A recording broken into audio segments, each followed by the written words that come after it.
Moitié de ces blindés. L'autre, au sud, où les anglo-saxons ont débarqué en Sicile.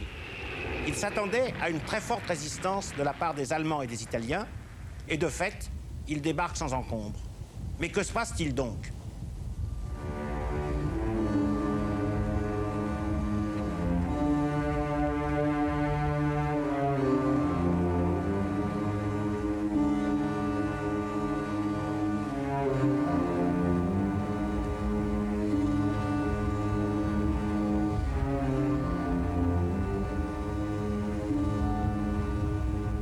Pour commenter les actualités anglaises puis allemandes, nous sommes avec David Ellwood, qui est anglais, spécialiste de l'Italie, spécialement pendant la guerre. Il a écrit un livre remarquable sur cette période, mais qui enseigne précisément en Italie à l'université de Bologne. Et tout de suite, je lui demande son diagnostic sur la situation à la date où nous sommes. Eh bien, il est clair que la guerre est en train de tourner en faveur des Alliés. Les Alliés ont été bombardés au nord et en mars 1943, il y a des grèves très importantes vers le nord de l'Italie. L'ensemble de la classe dirigeante italienne se pose la question de savoir ce que va faire Mussolini. Avec la fin de la campagne de Tunisie, l'effondrement des forces allemandes en Tunisie, il est évident que les Alliés vont débarquer en Italie. Donc les industriels se demandent, la population se demande ce que va faire Mussolini. C'est la grande question. Eh bien, on va essayer de commenter les actualités anglaises d'abord, et nous les interromprons quand vous le souhaitez. Here is the world's news in pictures, and this is Pathé Gazette screening it.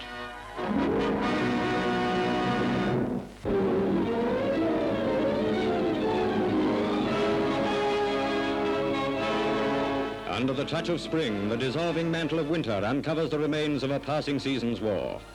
While bodies sank into the wet earth, unburied save by the hand of nature, the minds of men were planning for new and more dreadful battles when the drying soil would aid the armies in their purpose. This is land which Hitler has converted into a cemetery of brick dust and rotting bones.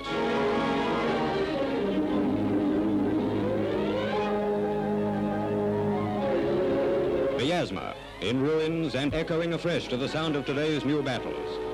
In a compound where typhus cases were segregated, 3,000 people died as a result of revolting tortures. Amid pathetic heaps of rubble, there are women and children living in holes scratched in the ground. They tend their infants on what they believe was the site of their former homes. These amazing people of Russia.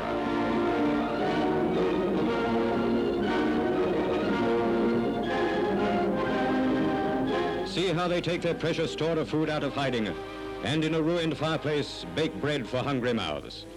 No power on earth can turn the Soviets from their task of exacting full retribution. While she fights, Russia takes stock of her sufferings. Members of the Special State Commission are establishing details of the monstrous atrocities perpetrated by the Germans. The great indictment is being built up, and its terrible story will be revealed when the World Assizes call the culprits to account. While she fights, Russia is sweetening her liberated land from the ugly fields of carnage back to the grain-growing plains which once they were. What Germans have destroyed must be replaced. The Red Army sets forth to destroy the inhuman scourge which has brought such awful suffering. Battles which pass the bounds of imagination have again swept over these desolated areas. Words like vengeance and revenge are still in the Russian vocabulary, and spoken by those who know what it is to fight amid the ruins of homes and towns.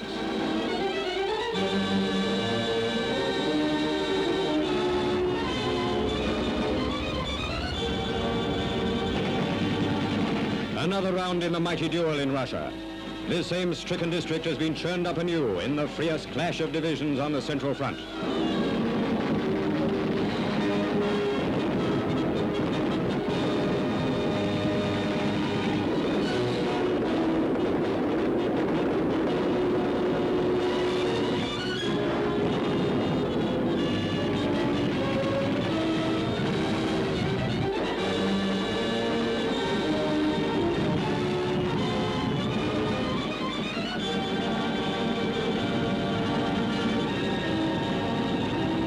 The full weight of arms is being hurled against an enemy, facing the spectre of a mighty Allied circle, closing in on the Axis for the kill.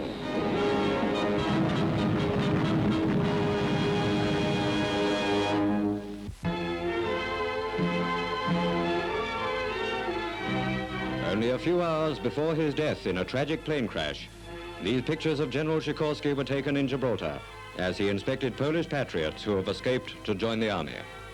It was aboard a Polish destroyer that the body of General Sikorski was brought to England. The coffin, draped with the Polish flag, had been placed on deck with sailors mounting guard. The warship came slowly to a quayside in Plymouth.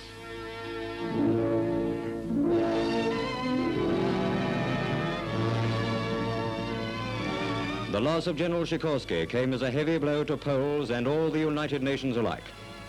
Prime Minister and Commander-in-Chief, he epitomized the courage and self-sacrifice of a nation, which in spite of the cruelest oppression that malignant tyranny could devise, never lost faith or the will to survive. Sikorski, on le sait, était un Polonais nationaliste et les revendications de la Pologne, etc., faisaient qu'il était une sorte d'épine qui empêchait les négociateurs anglais et russes de progresser dans leur rapprochement. Alors on a soupçonné Churchill d'avoir combiné un attentat et qu'il est mort de cette façon. Est-ce qu'on a des informations sur cet attentat ou est-ce que c'est un accident? Eh bien, il y a encore un mystère quant à la mort de Sikorski. On a sauvé le pilote, on a récupéré le bombardier. On ne sait pas du tout pourquoi Sikorski est mort de la façon dont il est mort dans cet accident d'avion après son passage à Gibraltar. Il y a eu une controverse au cours des années 50, puis de nouveau au cours des années 60. C'est maintenant oublié, mais on pense maintenant qu'en fait, il n'y avait pas de conspiration. En tout cas, pas de la part des Alliés. Mais ce n'est pas encore clair de savoir pourquoi Sikorski est mort. Et quels sont les indices qui ont amené ces suspicions? Bien, lorsqu'on a récupéré l'avion, on s'est aperçu qu'il était en parfait état. Le pilote a dit qu'il avait perdu le contrôle de son appareil. Mais il y avait une chose étrange quant à ce pilote. D'habitude, il ne portait jamais de gilet de sauvetage, mais là, il était parfaitement équipé, il avait son gilet de sauvetage. Et donc, on s'est demandé ce qu'avait été son rôle dans cette affaire. Polish naval men carrying wreaths head the procession as the gun carriage bearing the coffin is drawn to a waiting train for the journey to London. It is at the Polish government headquarters in Kensington Palace Gardens that his body lies in state.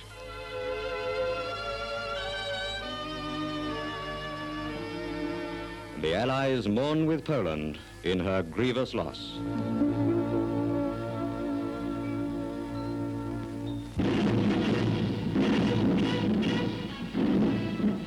The Marshal Foch Memorial in London, focal point for Frenchmen celebrating the overthrow of one tyranny while their country suffers the tortures of another. General Dastier de la Vigerie, second in command to General de Gaulle, was at the head of the 14 Juillet celebrations in Britain. In France, the Vichy government had banned all ceremony on this national day.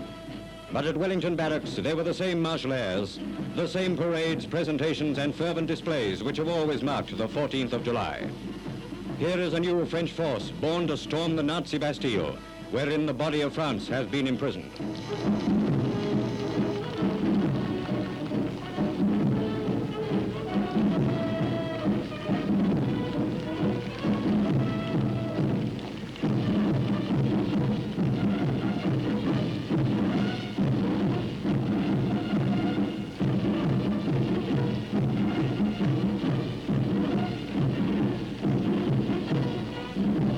This and other scenes were transported by radio to the people of France, listening secretly to the Bastille Day celebrations in Britain, which they, shackled by oppression, were denied in their motherland.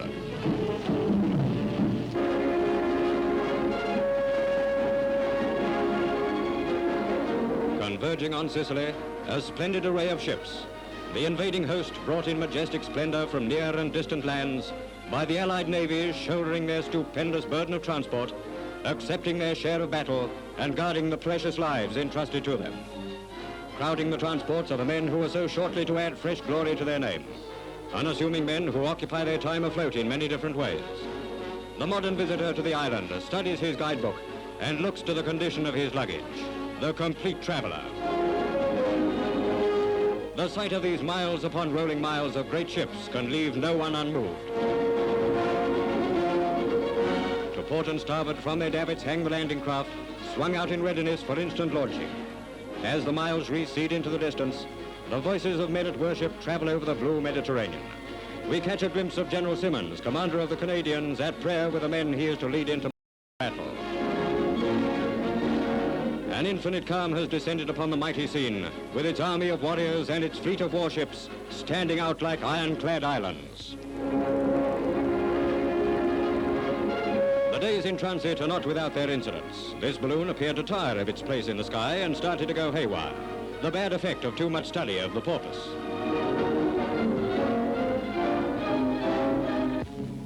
Then a great storm descended on the Armada and threatened the whole expedition.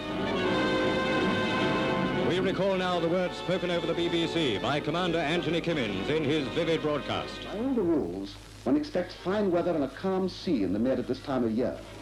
But now it suddenly started to blow, a real blow, force 6, half a gale from the northwest. This meant that it would be blowing down the coast and that many of the beaches would have little lee. The surf would be terrific, and it would be almost impossible for our landing craft to force their way through. It was a strange, and to me anyhow, a terrifying feeling. In spite of everything that man's ingenuity could do to produce the most modern and up-to-date ships and landing craft, in spite of all the elaborate preparations, here we were, in the long run, at the mercy of the elements. The memory of how a gale had sealed the fate of the Spanish Armada sent a nasty chill down one's spine. As the darkness closed down and the ships ploughed on, I couldn't help thinking of some of the miracles of weather which had already favored us in this war. We hoped and prayed that with sunset, the wind would drop. The sea was calmed. With barely 90 minutes to go before 0 hour, the wind suddenly dropped. The great guns of the fleet shattered the night and sent their shells screaming over the heads of the first invading forces.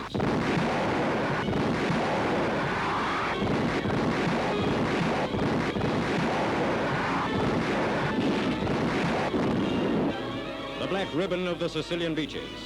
The time has now come to carry the war into Italy, said General Montgomery in a stirring message to his men. To the 8th Army has been given the great honor of representing the British Empire. On our left will be our American allies. I want to give a hearty welcome to the Canadians, now with the 8th Army. I know well the fighting men of Canada. They're magnificent soldiers. At places, they waded ashore with little more than a belt of rusty barbed wire to oppose them, while at others, the reception was more like what they had expected.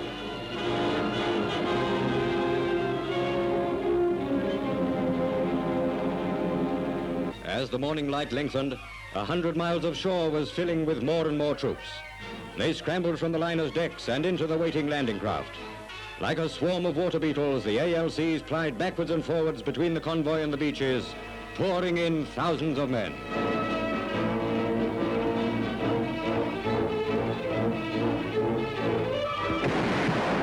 Out at sea, broadside after broadside was fired at the coastal batteries.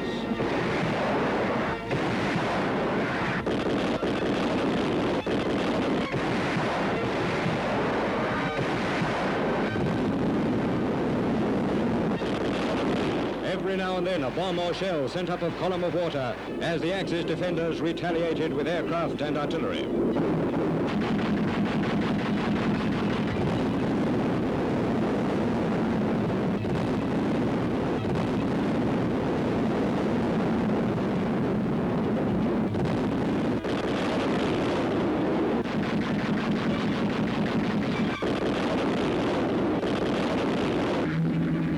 Considering the number of ships, our losses were extremely small.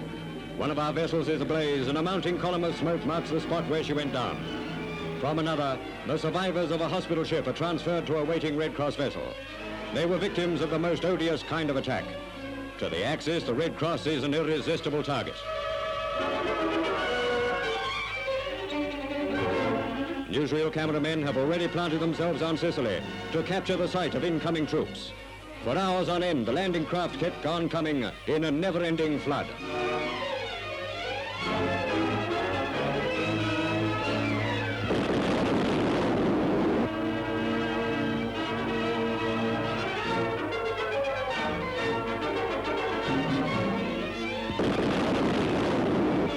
American 2.5-ton amphibious lorries come out of the sea like prehistoric monsters. From Syracuse to Licata, the whole seaboard was one long line of invading men, a sight unprecedented in military history. The British in the east, the Canadians in the center, and the Americans in the west. This amazing coordination of effort and swift execution by the combined services rapidly swamped the enemy defenses. Axis forces in Sicily may have been expecting invasion, but as some of them afterwards confessed, nothing on such a grand scale as this. C'est un film très distrayant. Évidemment, c'est une fiction.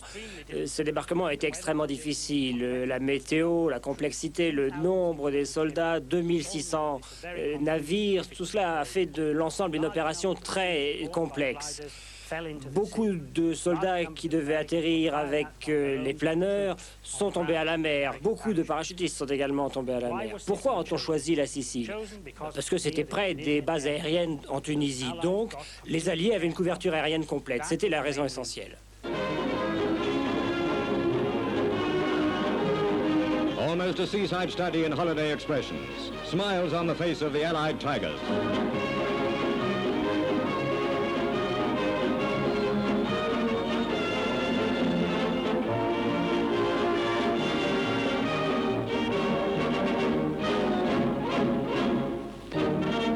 It was incredible how many Italians came forward to help our men in the work of unloading. As the bridgehead deepened, the heavy equipment and vehicles began to arrive. Tanks, carriers, lorries and cars bumping and splashing their way ashore.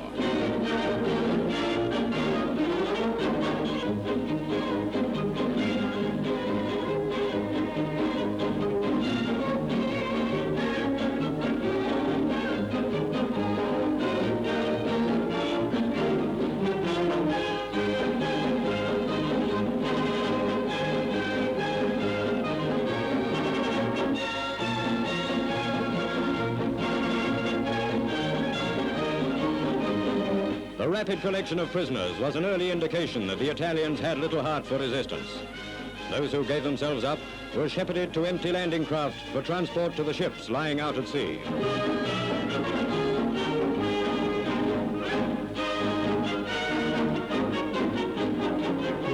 How would Adolf and Muzzo like to see this picture? A change of face, a change of heart, and a quick change of attitude to their opponents. It's much safer anyway.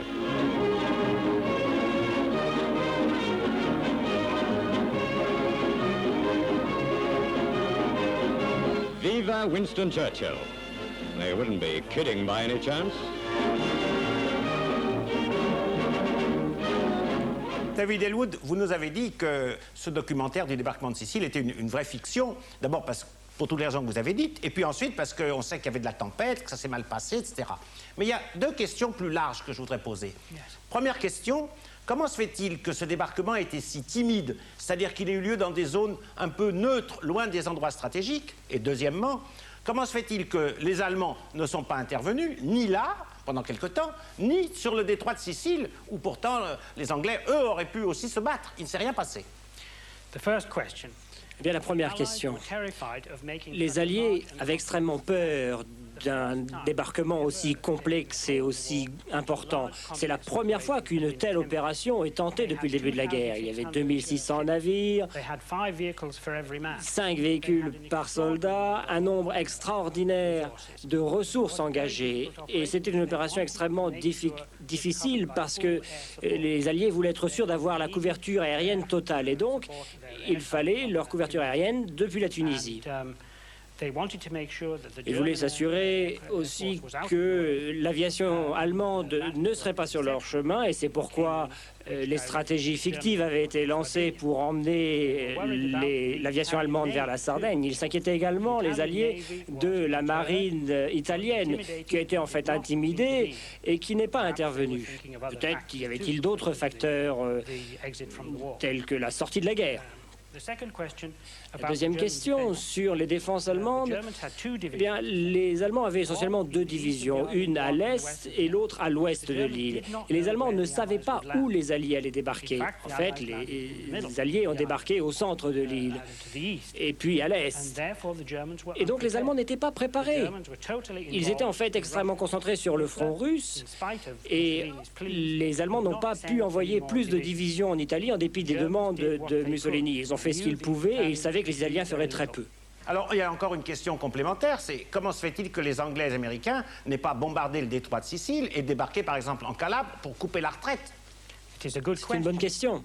Et il n'y a pas de réponse évidente. C'était une erreur stratégique. Et Kesselring, le commandant allemand, après la guerre, dans ses mémoires, c'est ce qu'il a dit. Et il n'y a pas de réponse à cette question?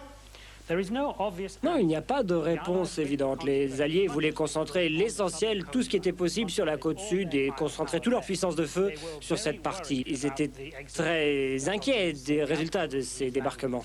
Eh bien, on va voir maintenant les activités allemandes et passer aux autres fronts.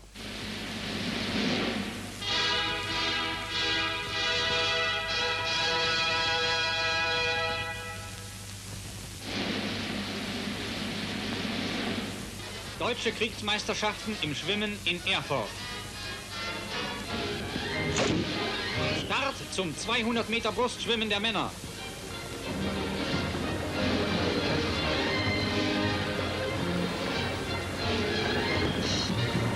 Der erste Teil der Strecke wird im Schmetterlingsstil zurückgelegt. Dieser Stil erfordert höchste Kraftanstrengung.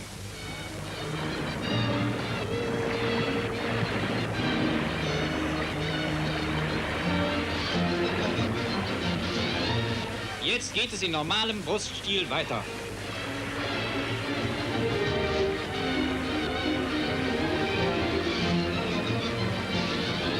Der Erfurter Heinz Gold führt. Er lässt sich den Sieg nicht mehr nehmen.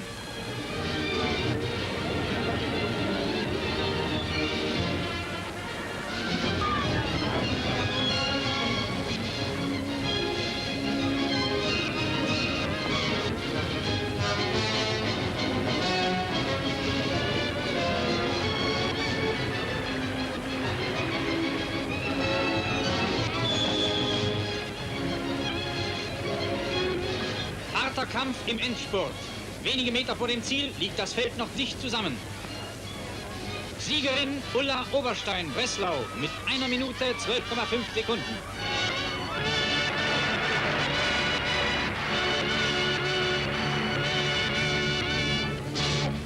Im Kunst- und Turmspringen trat fast die gesamte deutsche Spitzenklasse an. Wie in allen anderen Wettbewerben sah man auch hier unter den Teilnehmern zahlreiche Fronturlauber, die trotz mangelnden Trainings vorzügliche Leistungen zeigten. Bei der Wertung entscheidet nicht nur die Haltung, sondern auch das möglichst spritzerlose Eintauchen.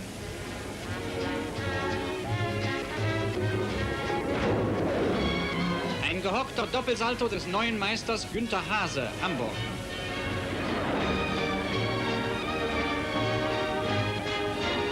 Der 10-Meter-Turm.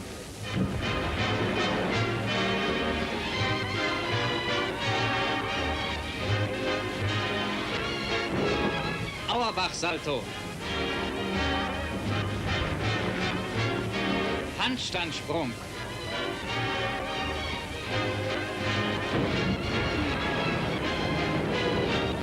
Eine gelungene Schraube.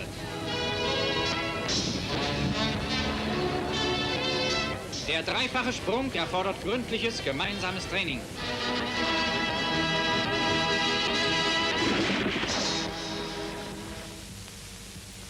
Bei unseren Soldaten auf der Sonnenterrasse eines Lazarettes in der südfranzösischen Stadt Arles.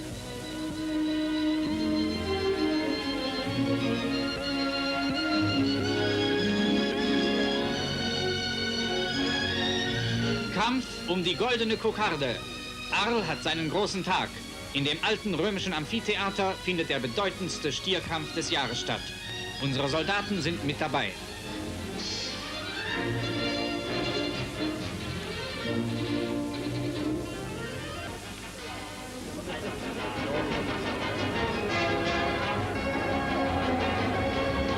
Der Hauptdarsteller.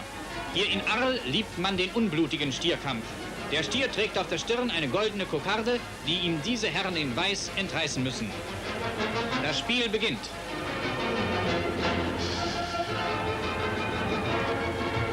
Der Stier ist zunächst Herr der Lage. Erst muss er sich müde laufen.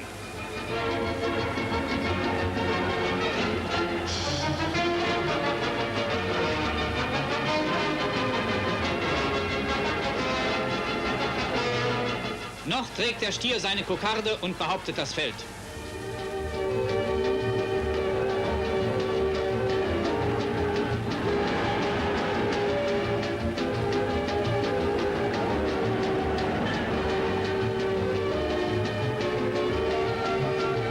Halt! Der Stier geht zu weit. Keinem gelingt der entscheidende Griff nach der Kokarde.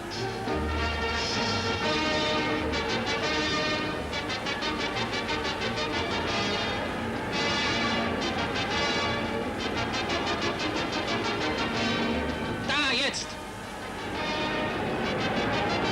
Er hat sie! Nun hat der Stier wieder seine Ruhe bis zum nächsten Sonntag. Neue U-Boot-Besatzungen sind zur Besichtigung durch den Großadmiral angetreten. Meldung an Großadmiral Dönitz.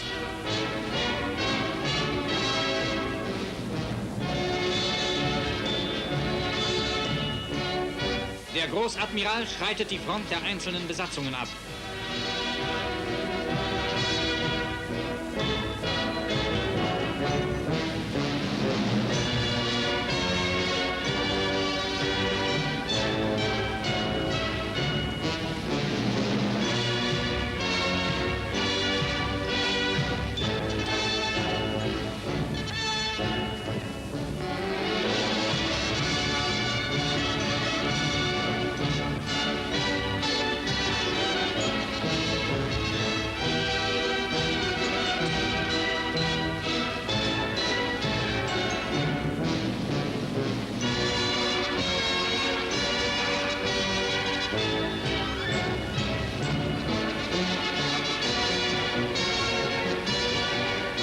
Großadmiral Dönitz spricht zu den U-Boot-Männern.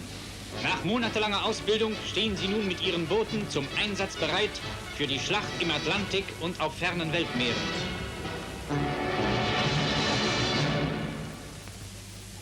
U-Boot klar zum Auslaufen.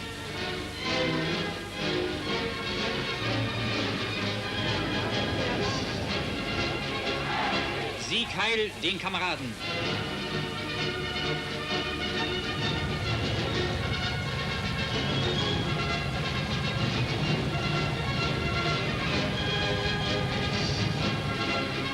Zerstörer geben das Geleit und sichern die Boote bis auf hohe See hinaus.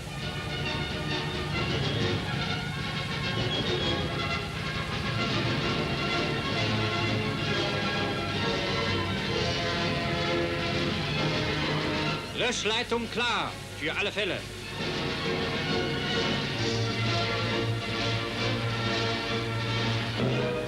Fliegeralarm. Schon auf weite Entfernung werden die Feindflugzeuge bekämpft.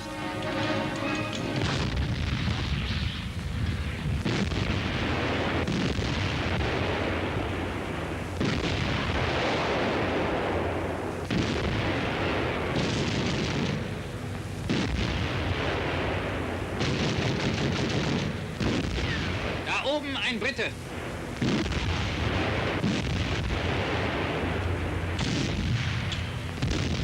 Deutsche Kampfflugzeuge sind heran und übernehmen die weitere Sicherung zur Luft.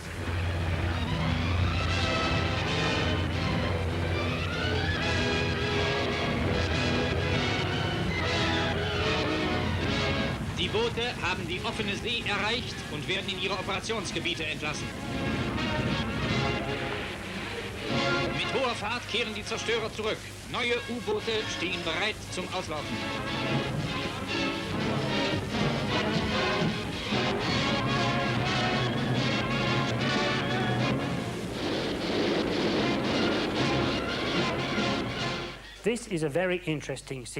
C'est une séquence très intéressante. Juillet a été un mois très mauvais pour le commandement des sous-marins allemands. Ils ont été chassés de l'Atlantique Nord parce que les Alliés avaient mis au point de nouvelles techniques de localisation, de chasse et de destruction des sous-marins, en utilisant particulièrement les télécommunications décodées entre les sous-marins et leurs bases terrestres. C'est une évolution extraordinaire dont on n'a entendu parler que récemment. En juillet, les Britanniques ont mis au point de nouveaux radars de localisation des sous-marins, leur permettant de les localiser dès leur sortie de la base dans la baie de Biscay. Je pense que là, c'est la baie de Biscay sur ces images. Et les Allemands n'étaient pas en mesure de protéger leurs sous-marins dans cette situation. Et c'est ce genre de confrontation que dépeint le film. Et cela nous rappelle le film de 81 de Wolfgang Petersen, Das Boot, qui montre exactement ce genre de scène. Nach der Aufklärung des furchtbaren Massenmordes von Katyn ist jetzt bei der ukrainischen Stadt Vinica eine neue Untat der jüdischen GPU-Schergen aufgedeckt worden. Tausende von ukrainischen Arbeitern und Bauern fielen hier dem bolschewistischen Blutterror zum Opfer. Die Bevölkerung gab auch hier den Untersuchungsbehörden wertvolle Hinweise zur Aufklärung dieser neuen, grauenvollen Mordtat.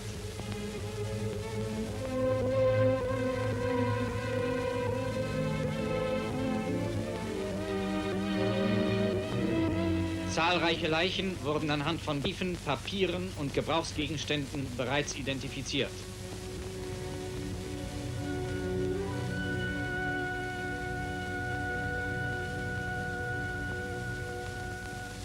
Die Überreste der ermordeten Ukrainer wurden in einem gemeinsamen Grab feierlich beigesetzt.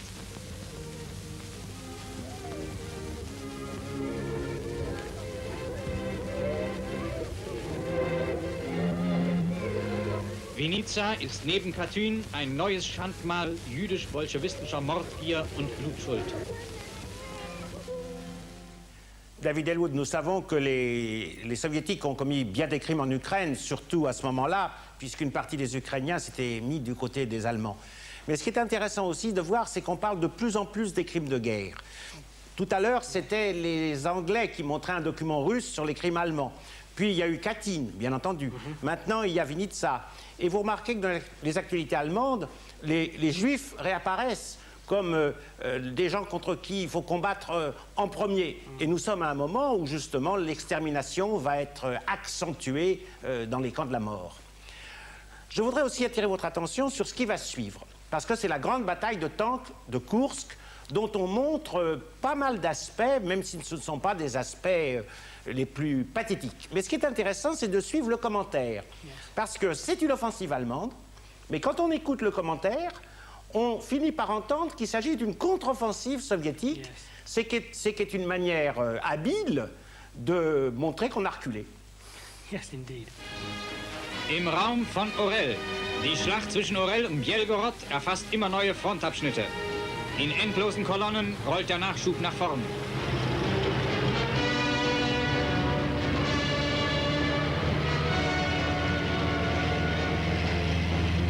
Generalfeldmarschall Kluge, der Oberbefehlshaber einer deutschen Heeresgruppe.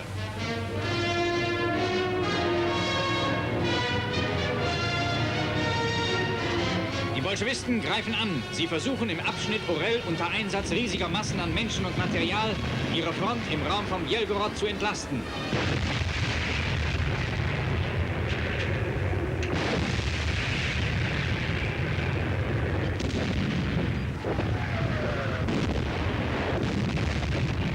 Eine zerschlagene Leitung wird sofort geflickt.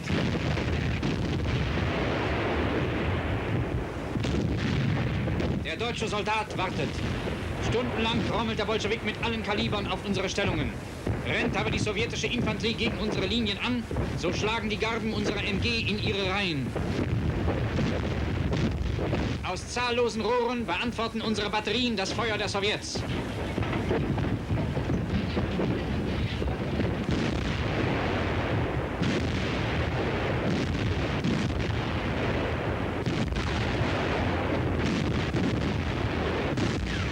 Bleibt der Erfolg versagt. Die Geschwader unserer Luftwaffe sind Tag und Nacht im Einsatz. Besatzungen und Bodenpersonal finden kaum ein paar Stunden Ruhe. In geschlossenem Verband geht es gegen den Feind.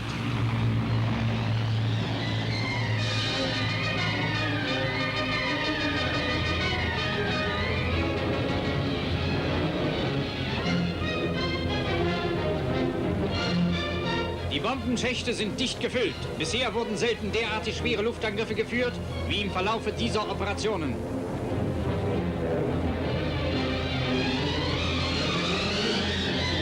Bomben auf gut getarnte sowjetische Bereitstellungen rechts und links der Straße.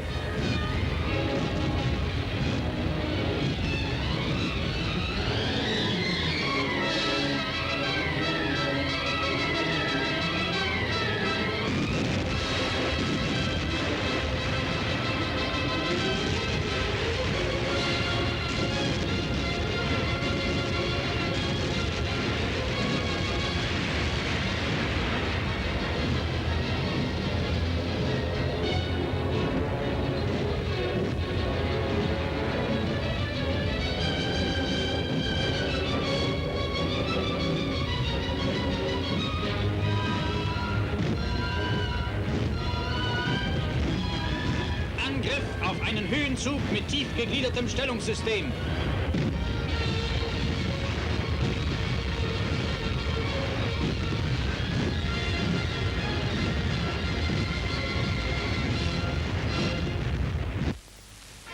Schlachtabschnitt Bielgorod.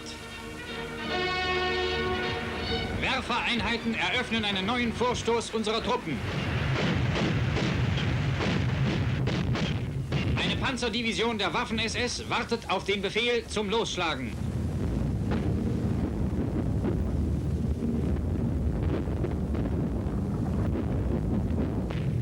Sowjetflieger!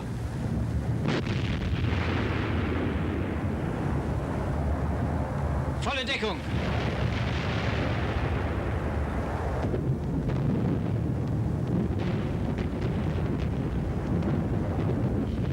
Unsere Jäger rasen heran. Ein Bolschewik stürzt ab. Der Fallschirm des Piloten hat sich verfangen.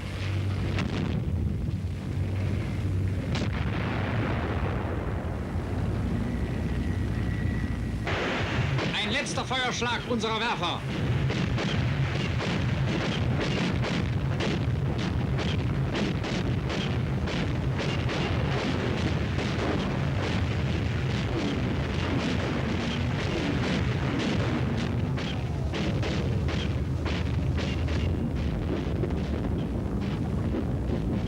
Die Grenadierbataillone heben sich aus den Gräben.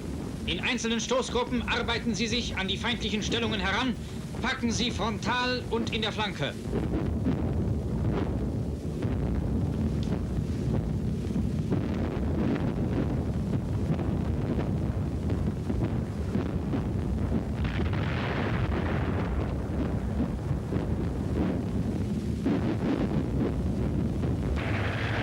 Zusammen mit den Grenadieren bleiben die schweren Waffen unentwegt am Feind. Von Orel und Bielgorod ist zu einer neuen, harten Bewährungsprobe aller Waffen geworden.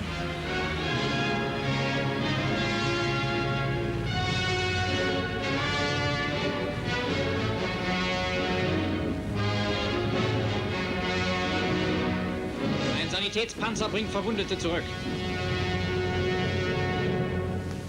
Wieder entwickelt sich ein Panzerverband in breiter Front.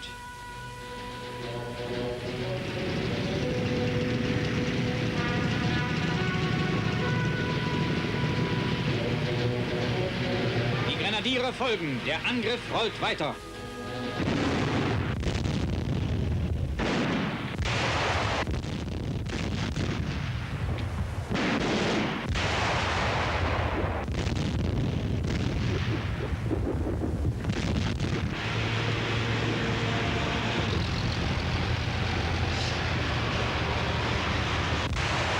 Sowjetpanzer. Dort fliegt einer in die Luft.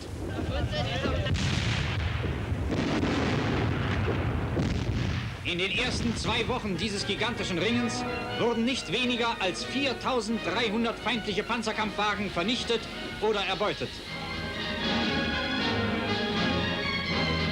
Kurze Rast mitten auf dem Schlachtfeld.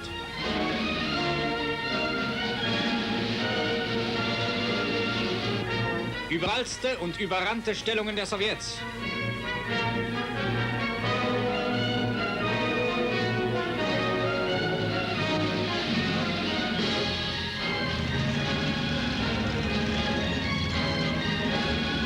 Rechts und links am Wege Bilder der Vernichtung.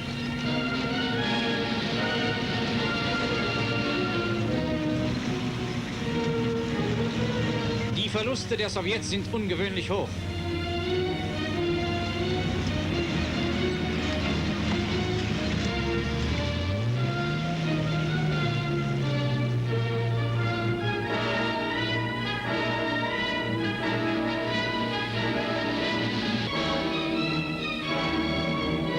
Erbeutete Salvengeschütze.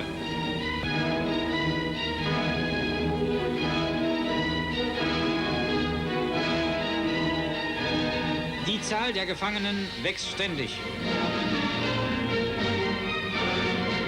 In langen Zügen werden sie zurückgeführt.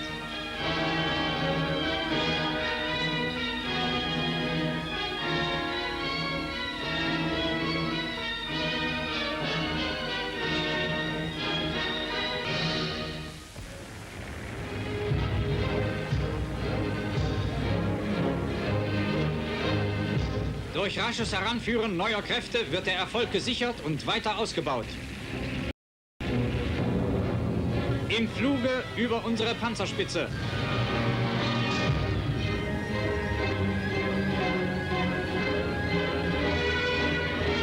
Links vor wenigen Stunden gestürmte sowjetische Stellungen.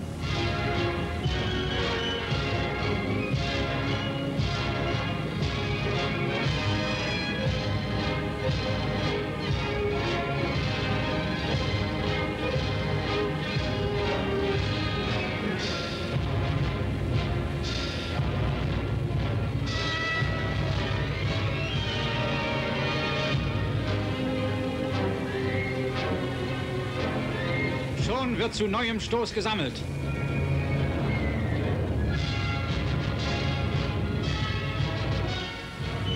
Generaloberst Model bei seinen Panzern. Achtung, feindliche Tiefflieger! Auseinander!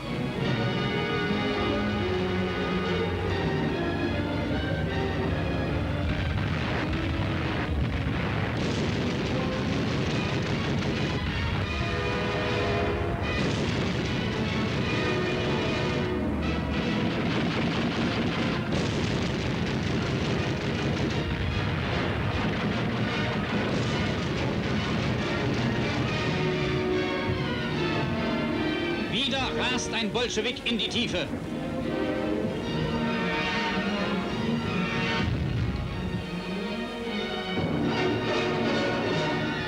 Die Maschine ist verbrannt.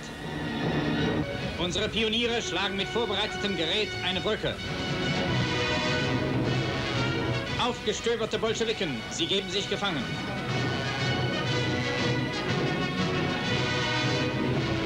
Unsere Panzer setzen über, noch ehe die Brücke fertig ist.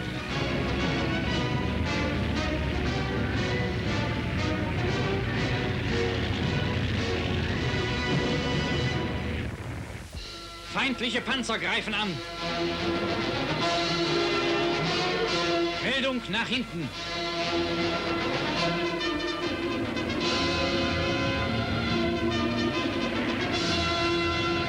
Schnell bewegliche Panzerartillerie auf Selbstfahrlafette reißt die ersten Lücken in den Feind.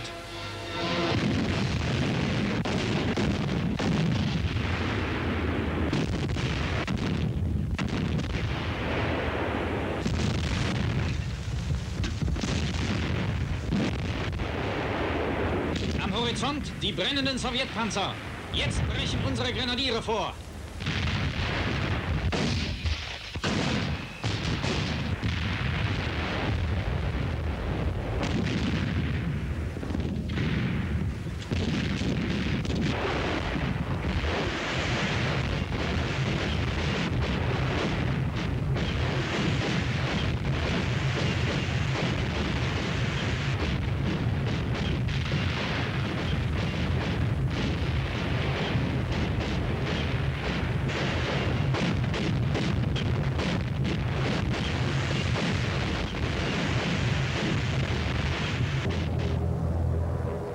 Auch starke Stuka-Verbände greifen ein.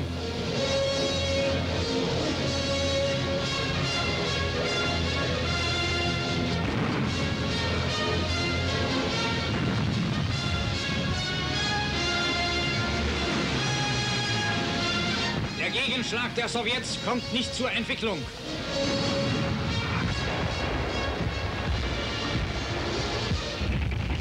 Verwundete und gefangene Sowjets kreuzen den Weg unserer vorstürmenden Panzer.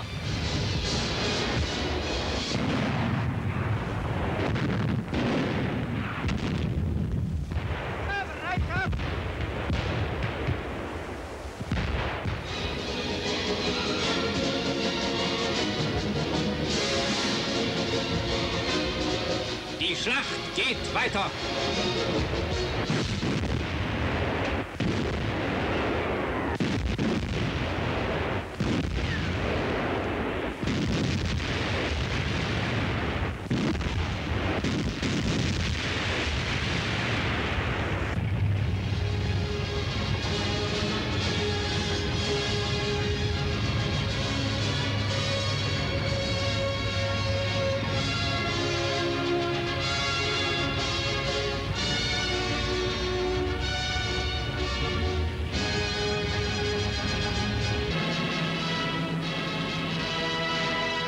David Ellwood, je voudrais vous poser deux questions à propos de ces actualités allemandes et anglaises. La première, on sait que Hitler préparait cette grande offensive de Kursk. On sait qu'il s'attendait à un débarquement. Si ce n'était pas en Sicile, ce sera en Sardaigne ou ailleurs. Il avait donc un problème stratégique, n'est-ce pas, à résoudre. Comment se fait-il qu'il ait défendu l'Italie avec un pareil acharnement alors que la grande bataille était de l'autre côté? Est-ce que cette décision a été prise petit à petit, définitivement? Comment ça s'est passé? Je crois que c'était un choix stratégique à long terme que de défendre l'Italie et le fascisme italien jusqu'au bout. Mussolini était encore au pouvoir lorsque les Alliés ont débarqué en Sicile. Et il était également prévu de piéger les Alliés en Italie. On devait les pousser à amener autant de matériel et d'hommes que possible en Italie où on pourrait les détruire. Hitler voulait également défendre les capacités industrielles du nord de l'Italie. Voilà les raisons essentielles. Mais on ne sait pas complètement pourquoi il a poussé jusqu'au bout de la guerre cet effort pour défendre l'Italie. Alors la seconde question porte maintenant sur l'Italie et sur le débarquement. On a vu des troupes du Commonwealth, on a vu des Américains débarquer. Bien sûr, officiellement, il y a une bonne entente, mais est-ce que cette entente était réelle sur le fond entre les Anglais et les Américains? Il y avait des conflits graves quant à l'importance de la Méditerranée dans la guerre. Les Américains ne comprenaient pas pourquoi les Britanniques voulaient intervenir en Méditerranée et pourquoi ils voulaient envahir l'Italie. À Casablanca, en janvier 1943, les Américains se sont dit « Nous ne parvenons pas à savoir comment les Anglais espèrent gagner la guerre ». Mais en 1943, il n'y avait pas d'autre endroit où les forces alliées auraient pu être confrontées aux troupes nazies. Et on espérait également faire sortir l'Italie de la guerre le plus vite possible pour libérer aussi l'Italie le plus vite possible. Évidemment, cet espoir était vain. Donc vous approuvez, en quelque sorte, la stratégie de Churchill. Il était difficile d'envisager un autre choix, en fait. Mais les forces alliées étaient tout simplement trop faibles pour apporter une contribution décisive. C'était une bataille relativement petite par rapport à ce qui se passait sur le front russe. Et alors, les Américains surévaluaient leur capacité de débarquer où ils voulaient, c'est ça? Les Américains ont toujours considéré qu'il fallait engager une quantité très importante de matériel et d'hommes dans toute situation. C'est pourquoi il leur a fallu jusqu'à juin 1944 pour mettre au point le débarquement en Normandie. Et donc, lorsqu'on voit ce qui s'est passé en Sicile, puis plus tard à Anzio et à Salerno, on voit ce déploiement technologique et logistique énorme. Quant à savoir s'il en valait la peine au plan stratégique, c'est difficile à dire. Merci David Ellwood de nous avoir éclairé sur les arrière-pensées des Anglais et des Américains, sur leur vision stratégique ainsi que celle des Allemands. La semaine prochaine, nous verrons des actualités russes et américaines.